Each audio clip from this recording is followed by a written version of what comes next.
Fundos imobiliários, né? O que é esse bicho? O que são FIIs? Os fundos imobiliários é mais ou menos como se fosse um condomínio. Então, você tem uma parte de um prédio, por exemplo. Então, você, na verdade, você não precisa ter um apartamento desse prédio. Você pode ter alguns tijolos dele, tá? Então, você receberia, ao invés de receber o aluguel do apartamento inteiro, você recebe o aluguel referente, né, proporcional ali aos tijolos que você tem daquele apartamento.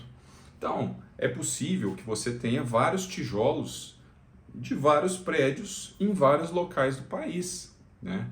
Isso te dá a oportunidade, por exemplo, de ter uma parte de um imóvel famoso na Faria Lima, em São Paulo, que tem 1 metro quadrado de aluguel bem mais alto do que a cidade que você mora, por exemplo. Então, os fundos imobiliários é um mecanismo onde você, bem democrático, onde você consegue ter imóveis no Brasil todo de uma forma muito simples. Então você pode ter, como eu disse, imóveis residenciais também, né? Mas imóveis comerciais, como esse exemplo de um prédio da Faria Lima, por exemplo, que está alugado para o Google ou para uma empresa grande, Ambev. E aí você recebe esses dividendos, você recebe esses aluguéis todo mês na sua conta. E aí tem fundos imobiliários que pagam mais aluguel, tem outros que pagam menos, tem a vacância que você precisa observar, que todo prédio, né, teria salas vazias, então proporcionalmente falando, isso você precisa se atentar quanto a cada fundo imobiliário que você investir. Você pode ter vários na sua carteira. Normalmente esses fundos imobiliários têm vários imóveis, né? Alguns poucos têm um imóvel apenas, tá? E eles podem ser de vários tipos. Então um fundo imobiliário de tijolo, que a gente chama, é esse exemplo que eu dei.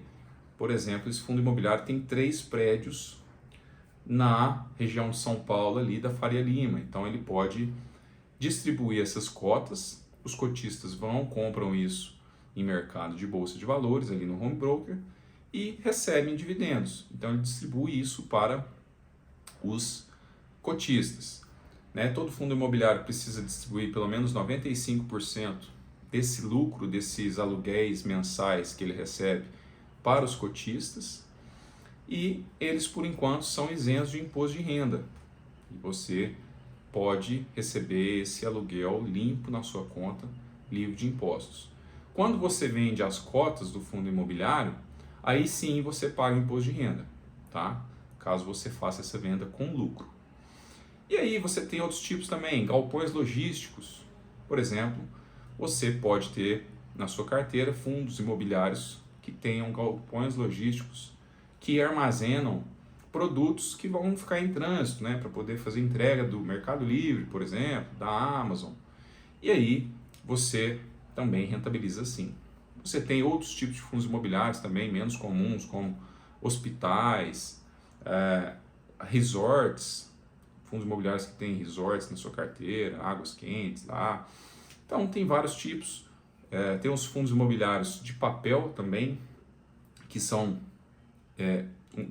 um conjunto de títulos que a gente chama de CRIs, que parece um pouco com um LCI, né? Mas é uma forma diferente, que eles são atrelados a imóveis ou ao agronegócio, mas eles são ligados a um imóvel, esse papel, e aí eles vão gerando essa renda aí de mensal também, baseado nesses títulos de bancos, né? Mas sempre ligados ali a imóveis.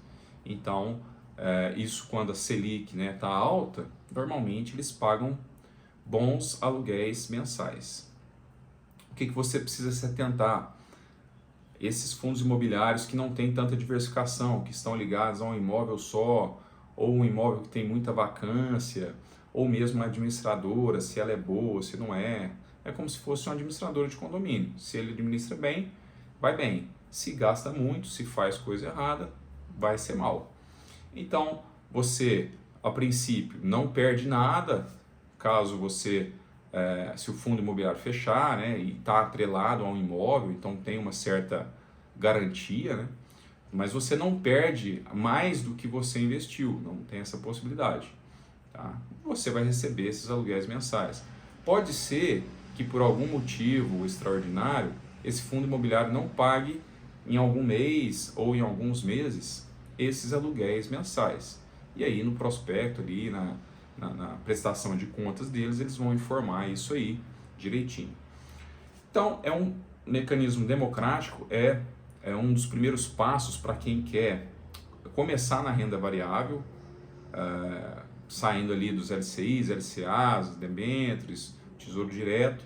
Um dos primeiros passos é você comprar cotas de fundos imobiliários, né? Porque o brasileiro ele tem muito essa coisa do imóvel, ele sabe, ele entende mais, né? Se eu comprar um apartamento, eu posso alugar, eu posso receber aluguéis mensais. Então, o fundo imobiliário é uma forma do brasileiro entender melhor como que é o mercado financeiro com um mecanismo que ele já conhece, com o imóvel físico e com essas analogias aí que a gente faz.